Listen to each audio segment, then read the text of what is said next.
नागरिकको जीवनलाई सरकारले पहिलो प्राथमिकतामा राखेको राष्ट्रमन्त्री खड्काको भनाई। मन्त्रीको नाम टुङ्गो लगाउन सत्ता गठबन्धनका दलहरू आन्तरिक छलफलमा। समाजवादमा पूर्ण समानुपातिक निर्वाचन प्रणाली अपनाउनु पर्ने अर्थमन्त्री शर्माको भनाई। एमाले अध्यक्ष ओलीले मिडिया नेपालका सम्पादकहरूसँग छलफल गर्दै। आकाशमा हिजो 2 घण्टा फन्को मारेको बुद्धयारको जहाज आज बिहानैबाट सञ्चालित। पद्मश्री साहित्य पुरस्कार मोक्षभूमि उपन्यासलाई र भक्तराज आचार्यलाई पद्मश्री साधना सम्मान प्रदान गरिँदै। चितवन राष्ट्रिय निकुञ्जमा पोथी गैडा मृत फेला। पानी पर्न कम भए पनि पहिरोको जोखिम कायमै रहेको मौसमविदको भनाई। पर्वतको दोबिल्ला फलेवास सडक खण्ड बन्द, यात्रुलाई शास्ति। आज नेपालमा अमेरिकी डलर सहित अधिकांश विदेशी मुद्राको विनिमय दरमा वृद्धि। सुनको भाव फेरि 89,000मा झर्यो। बेलायतमा रहेको तेल अभावको अवस्थालाई सहज बनाउन सेना तयारी अवस्थामा। र साफ च्याम्पियनसिप खेल्न नेपाली टोली मालदिप्स पुग्यो। दर्शक महानुभावहरू नमस्कार। समाचार पार्टी.com को न्युज बुलेटिनमा यहाँहरूलाई हार्दिक स्वागत छ। म साबित्रा कोइराला। सदा झैं आज पनि हामी उपस्थित भइसकेका छौं आज दिनभरका मुख्य समाचारहरू लिएर। हामीलाई कहाँबाट हेर्दै हुनुहुन्छ, देशभित्र हुनुहुन्छ भने आफू रहेको गाउँ ठाउँ जिल्लाको नाम लेख्नुहोला। विदेशमा हुनुहुन्छ भने आफू रहेको देशको नाम लेख्नुहोला। दैनिक हेर्नुहुन्छ भने रेगुलर भनेर लेख्नुहोला। आज पहिलो पटक हेर्दै हुनुहुन्छ भने फर्स्ट टाइम भनेर लेख्नुहोला। आउनुहोस् दर्शक महानुभावहरू, आज दिनभरका मुख्य समाचारहरू सुरु गरौं। नागरिकको जीवनलाई सरकारले पहिलो प्राथमिकतामा राखेको राष्ट्रमन्त्री खड्काको भनाई शीर्षकमा रहेको यो समाचारबाट। परराष्ट्र मन्त्री डाक्टर नारायण खड्काले नागरिकको जीवनलाई सरकारले पहिलो प्राथमिकतामा राखेको बताउनु भएको छ। संयुक्त राष्ट्र संघको 76औं महासभालाई सम्बोधन गर्दै उहाँले नेपालका 20% नागरिकलाई कोभिड-19 विरुद्धको खोप लगाइसकेको पनि जानकारी दिनुभयो। खड्काले ग्रीन हाउस ग्यास उत्सर्जनमा नेपालको भूमिका नगन्य भए पनि आफ्नो देशले जलवायु परिवर्तनको असर भने ठूलो भोगिरहेको बताउनुभयो। नेपालले 63 वर्षदेखि शान्ति, सुरक्षा र स्थायित्व प्रवर्धन गर्न संयुक्त राष्ट्र संघको शान्ति अभियानमा निरन्तर योगदान दिएको स्मरण गर्दै सबैभन्दा धेरै शान्ति मिसनमा सेना पठाउनेमा नेपाल पनि एक रहेको बताउनुभयो। यस्तै परराष्ट्र मन्त्री डाक्टर नारायण खड्काले विश्वका 45 लाख मानिसको कोभिड-19 का कारण ज्यान गएको भन्दै दुःख व्यक्त गर्नुभयो। उहाँले कोरोना महामारीको यो संकटले संसारलाई नै पीडामा पारेको छ, विश्वव्यापी अर्थतन्त्रलाई ध्वस्त पारेको बताउनुभयो। यस्तै कोरोनाका कारण थप 150 करोड मानिस चरम गरिबीमा धकेलिएको पनि उहाँले बताउनुभयो। कोरोना विरुद्धको खोपको असमानताको खाडल धेरै गहिरो रूपमा रहेकाले कम आय भएका देशहरू समस्यामा परेको पनि परराष्ट्र मन्त्री खड्काको भनाइ छ। साथै उहाँले सबैले न्यायपूर्ण र समान तरिकाबाट खोप पाउनुपर्नेमा जोड दिनुभयो। मन्त्री खड्काले कोभिड-19बाट उत्पन्न चुनौतीहरूको सामना गर्न राष्ट्रसङ्घले खेलेको भूमिकाको प्रशंसा समेत गर्नुभयो। मन्त्री परिषदलाई पूर्णता दिन सत्ता गठबन्धनका दलहरू आन्तरिक छलफलमा जुटेका छन्। सरकारले पठाउने मन्त्रीको नाम टुङ्गो लगाउन नेकपा एकीकृत समाजवादी र जनता समाजवादी पार्टी छलफलमा जुटेका छन्। यी दुवै पार्टीले आजै मन्त्रीको नाम टुङ्गो लगाउने तयारी गरेका छन्। एकीकृत समाजवादी र जसपा बीच भौतिक पूर्वाधार तथा यातायात मन्त्रालय कसले लिने भन्ने बारेमा रस्साकस्सी चलेको छ। भौतिक पूर्वाधार जसपालाई दिएर एकीकृत समाजवादीलाई शहरी विकास मन्त्रालय दिने बारे छलफल भइरहेको छ। माओवादी केन्द्रले मन्त्रीको नाम टुङ्गो लगाउने जिम्मेवारी अध्यक्ष पुष्पकमल दाहाल प्रचण्डलाई दिएको छ। आज मन्त्रालय टुङ्गो लागेमा भोलि र नलागेमा पर्सिसम्म मन्त्री परिषद विस्तार गर्ने प्रधानमन्त्री शेरबहादुर देउवाको तयारी छ। मन्त्रालय भागवण्डाका विषयमा मोटामोटी साझेदारी भइसकेको मन्त्री परिषद विस्तारमा अब ढिलाइ नहुने सत्ता गठबन्धनमा आबद्ध नेताहरूको भनाइ छ। दल विभाजन सम्बन्धी अध्यादेश खारेज भएसँगै मन्त्री परिषदलाई पूर्णता दिन सहज भएको छ। यसअघि अध्यादेश खारेज गर्न नहुने नेकपा एकीकृत समाजवादीको आग्रह र खारेज गर्नुपर्ने जनता समाजवादी पार्टी जसपाको अडानका कारण मन्त्री परिषद विस्तारमा समस्या भइरहेको थियो। नेकपा माओवादी केन्द्रका स्थायी समिति सदस्य एवं संगठन विभागका प्रमुख जनार्दन शर्माले नेपाली विशेषताको समाजवादमा पूर्ण समानुपातिक निर्वाचन प्रणाली अपनाउनु पर्ने बताउनु भएको छ। समावेशी समानुपातिक सिद्धान्तको वास्तविक मर्म पूर्ण समानुपातिक निर्वाचन प्रणालीमा मात्रै सम्बोधन हुन सक्ने उहाँको भनाइ छ। पार्टी निकट नेपाल दलित मुक्ति मोर्चा केन्द्रीय समितिको पूर्ण बैठकलाई आज पेरिस डाँडामा सम्बोधन गर्दै शर्माले भन्नुभयो, पूर्ण समानुपातिक निर्वाचन प्रणालीमा मात्रै दलित लगायत सीमान्तकृत समुदायका जनताले नीति निर्माणको तहमा प्रतिनिधित्व गर्न सक्छन्। ठूलो धनराशि खर्चिएर चुनाव जित्ने अवस्था तिनीहरूको छैन। नेपाली विशेषताको समाजवादी मोडलको चर्चा गर्दै उहाँले थप्नुभयो, समावेशी समानुपातिक सिद्धान्तको वास्तविक मर्म पूर्ण समानुपातिक निर्वाचन प्रणालीमा मात्र सम्बोधन हुन सक्छ। अर्थमन्त्री समेत रहनुभएका शर्माले पार्टी र जनवर्गीय संगठनहरूका हरेक इकाइलाई उत्पादन इकाइको रूपमा बदल्नुपर्ने बताउनुभयो।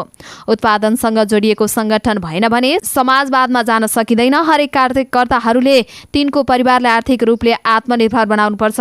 त्यसो गर्नका लागि संगठनले हरेक इकाइलाई उत्पादनसँग जोड्नुपर्छ उहाँले भन्नुभयो। पार्टीको नीति निर्माण तहका दलित समुदायको उचित प्रतिनिधित्वका लागि 15% आरक्षणको व्यवस्था गरिएको भए पनि त्यसलाई कार्यान्वयन गर्न सेल कमिटी र टोल कमिटीहरूबाट नै दलित प्रतिनिधित्व सुनिश्चित गर्दै लैजान उहाँले आग्रह गर्नुभयो। उहाँले दलित मोर्चाको नेतृत्वमा सामाजिक सांस्कृतिक आन्दोलन सशक्त बनाउँदै त्यसलाई सङ्घर्षको एजेन्डाका रूपमा अगाडि बढाउन आग्रह गर्नुभयो।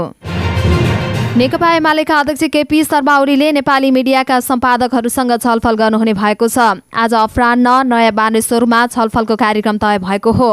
सरकारबाट बाहिरिएपछि एमाले अध्यक्ष ओलीले पहिलो पटक सम्पादकहरूसँग छलफल गर्न लाग्नु भएको हो। प्रधानमन्त्री छँदा उहाँले बालुवाटारमा 2-3 पटकसँग सम्पादकहरूसँग छलफल गर्नुभएको थियो। नेकपा एमालेको असोज 15 देखि 17 गतेसम्म विधान अधिवेशन आयोजना गरेको सन्दर्भका साथै पछिल्लो राजनीतिक घटनाक्रमका बारेमा कुराकानी गर्न ओलीले सम्पादकहरूसँग भेटघाट गर्ने कार्यक्रमको आयोजना गरेको एमाले नेताहरूको भनाइ छ। सम्पादकहरूसँगको छलफल आज अपराह्न हुने नेता खिमलाल भट्टराईको भनाइ छ। प्राविधिक समस्या देखिएको भनेर सोमबार करिब 2 घण्टा आकाशमा फन्को मारेको बुद्ध एयरको जहाज आज बिहानैबाट सञ्चालनमा आएको छ। कम्पनीका एक अधिकारीका अनुसार सोमबार काठमाडौँ विमानस्थलमा अवतरण भएसँगै बुद्ध एयरका इन्जिनियर र नेपाल नागरिक उड्डयन प्राधिकरणले जहाजको जाँच गरेको थियो। चेक जाँचका क्रममा जहाजमा गडबडी नभएको पुष्टि भएसँगै प्राधिकरणले उडान अनुमति दिएको उहाँको भनाइ छ। सोमबार बिहान 73 यात्रुलाई लिएर काठमाडौँबाट विराटनगर उडेको सो जहाज अवतरण गर्ने क्रममा एक इन्डिकेटरले दायाँ बायाँतर्फ पंखा खुलेको जानकारी नगराएपछि काठमाडौँ फर्किएको थियो। आकाशमा करिब 2 घण्टा फन्को मारेको सो जहाज त्रिभुवन अन्तर्राष्ट्रिय विमानस्थलमा भने सामान्य अवस्थामा अवतरण गरेको थियो। सोमबार अवतरण लगत्तै प्राविधिकहरूले जहाजको मिहिन रूपमा चेक जाँच गर्नुभयो। एक अधिकारीले भन्नुभयो, गडबडी नभएको पुष्टि भएसँगै जहाजले उडानको अनुमति पाएको हो। उहाँका अनुसार सो जहाजले आज 3 उडान गरिसकेको छ। विक्रम सम्वत 2077 सालको पद्मश्री साहित्य पुरस्कार केशव दाहालको उपन्यास वक्षभूमिलाई र पद्मश्री साधना सम्मान भजन शिरोमणि भक्तराज आचार्यलाई प्रदान गर्ने भएको छ। खेमलाल हरिकला लामिछानेको समाज कल्याण प्रतिष्ठानले उक्त निर्णय गरेको हो। वक्षभूमि उपन्यासमा लेखक दाहालले आजभन्दा झन्डै 700 वर्ष पुरानो मध्ययुगीन सिन्जा खस साम्राज्यवादमा रहेको मानव सभ्यतालाई मैलो बनाउने दासहरूको मुक्तिको गाथा र गरिमालाई चित्रण गर्नु भएको छ। यसैगरी गायक तथा संगीतकार आचार्यले 16 वर्षको छोटो अवधिमा नै दर्जनौं कालजयी सृजना गर्नु भएको छ। क्यान्सर रोगका कारण जिब्रो काटिएपछि आचार्यको गायन यात्रामा पूर्णविराम लागेको छ। पद्मश्री साहित्य पुरस्कार र पद्मश्री साधना सम्मान दुवैको राशि 3-3 लाख रुपैयाँ रहेको छ। विक्रम सम्वत 2063 सालदेखि प्रतिष्ठानले नेपाली साहित्यमा वर्षभर प्रकाशित पुस्तकहरूमध्येबाट निर्णायक मण्डलले उत्कृष्ट ठहराएको पुस्तकलाई प्रत्येक वर्ष पद्मश्री साहित्य पुरस्कार अर्पण गर्दै आएको छ। यस्तै विक्रम सम्वत 2067 सालदेखि साहित्य, कला, सङ्गीत, अभिनय आदि क्षेत्रमा दीर्घ साधना गर्ने वरिष्ठ साधकलाई पद्मश्री साधन सम्मान अर्पण गर्दै आएको छ। चितवन राष्ट्रिय निकुञ्ज अन्तर्गत माडी क्षेत्रको रेवाखोला किनारमा पोथी गैडा मृत अवस्थामा फेला परेको छ। हिजो दिउँसो निकुञ्जको धावा पोस्टबाट 1.5 किलोमिटर दक्षिण पूर्व कोर इलाकाको घाँसे मैदानमा रहेको रेवाखोला किनारमा अन्दाजी 10 वर्षको पोथी गैडा मृत अवस्थामा फेला परेको निकुञ्जले जनाएको छ। निकुञ्जका प्रमुख संरक्षण अधिकृत अणनाथ बरालले फलामको रड घोपिएको अवस्थामा गैडा मृत अवस्थामा फेला परेको बताउनुभयो। धानबाली खाने क्रममा स्थानीयवासीले रड घोपेर मारेको अनुमान गरिएका छौं बरालले भन्नुभयो। यस विषयमा थप अनुसन्धान अगाडि बढाएका छौं। गैडाको कोखमा रड घोपिएका कारण भित्री चोट लागेर आइतबार राति गैडा परेको भए पनि सोमबार मृत भेटिएको बरालले बताउनुभयो। हामीले ट्र्यापिङ गर्दा जिउँदो थियो, मध्याह्नतिर झाडीमा मृत फेला पर्यो। उहाँले भन्नुभयो गैंडा मृत फेला परे पनि गैंडाको खाग र खुर भने सुरक्षित रहेको छ। केही दिन यता मनसुन निष्क्रिय भएसँगै पानी पर्ने क्रम कम भएको छ। केही दिनदेखि लगातारको झरी परेको छैन भने ठूलो वर्षा पनि भएको छैन, तर लगातार झरी नपरे पनि पहिरोको जोखिम भने कायमै रहेको मौसमविदहरूको भनाइ छ।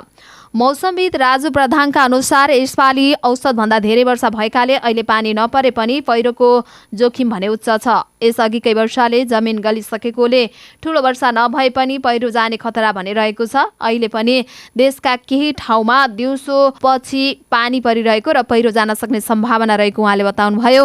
अहिले पानी नपरेका ठाउँमा पनि सुक्खा पहिरो जान सक्ने उहाँको भनाइ छ। यस्तै आज पनि देशका केही ठाउँमा दिउँसो पानी पर्ने र चट्याङ सहित हल्कादेखि मध्यम खालको पानी पर्ने सम्भावना रहेको मौसमविदको भनाइ छ। पर्वतको दोबिल्ला फलेवास सडक खण्ड बन्द भएको छ। दोबिल्ला फलेवास सडक खण्ड अन्तर्गत घोइनाउलामा ढलान गर्नका लागि आइतबारदेखि गाडी आवाजातमा रोक लगाइएको हो। गाडीको आगमनमा रोकिँदा देशका विभिन्न ठाउँबाट फलेवास हुँदै दक्षिणी क्षेत्रतर्फ जाने यातायातलाई समस्या भएको छ। वैकल्पिक सडकका रूपमा रहेको मुडीकुवा मोदीबेनी कुस्मा सडक पहिरोले बन्द भएको र अन्य कुनै वैकल्पिक सडक नहुँदा फलेवास हुँदै कुस्मा पोखरा काठमाडौँ चितवन लगायतका ठाउँमा जाने आउने गाडी चल्न सकेका छैनन्। यस्तै दूध तथा तरकारी ढुवानीमा समेत समस्या भएको कृषकहरूले गुनासो गरेका छन्।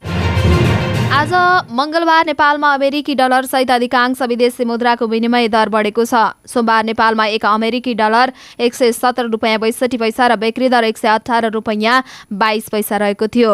आज सो मुद्राको खरिद दर 117 रुपैयाँ 85 पैसा र बिक्री दर 118 रुपैयाँ 45 पैसा कायम भएको छ। नेपाल राष्ट्र बैंकले आज चिनिया मुद्रा युएनको विनिमय दर पनि बढाएको जनाएको छ। सोमबार नेपाली मुद्रासँग प्रति युआन खरिद 18 रुपैयाँ 19 पैसा र बिक्री दर 18 रुपैयाँ 28 पैसा तोकेको थियो। आज सो मुद्राको खरिद दर 18 रुपैयाँ 24 पैसा र बिक्री दर 18 रुपैयाँ 33 पैसा तोकेको छ।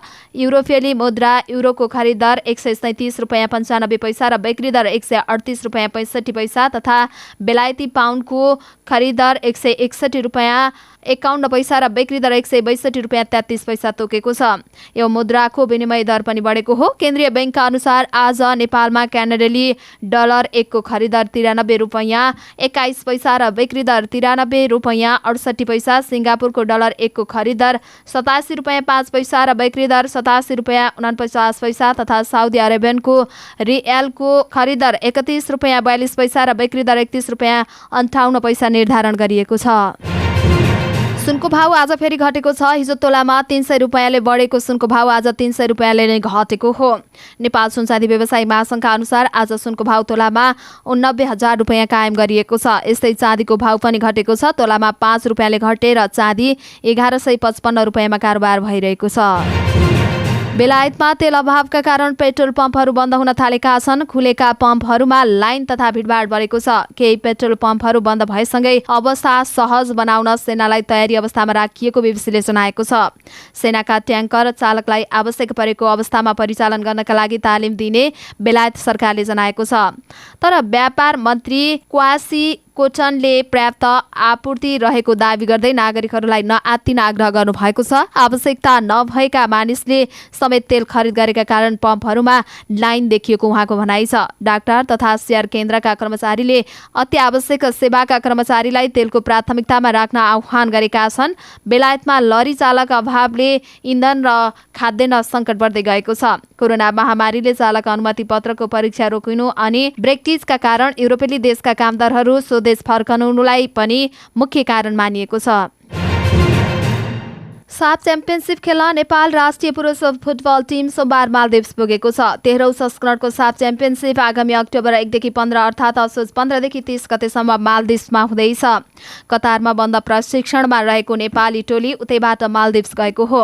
नेपालले साफको पहिलो दिनमा नै घरेलु टोली मालदिप्ससँग प्रतिस्पर्धा गर्नेछ। 5 देश मात्र सहभागी रहेको यस पटक सिंगल राउन्ड रोबिनका आधारमा खेल हुनेछ र शीर्ष 2 टिमबीच फाइनल खेल हुनेछ।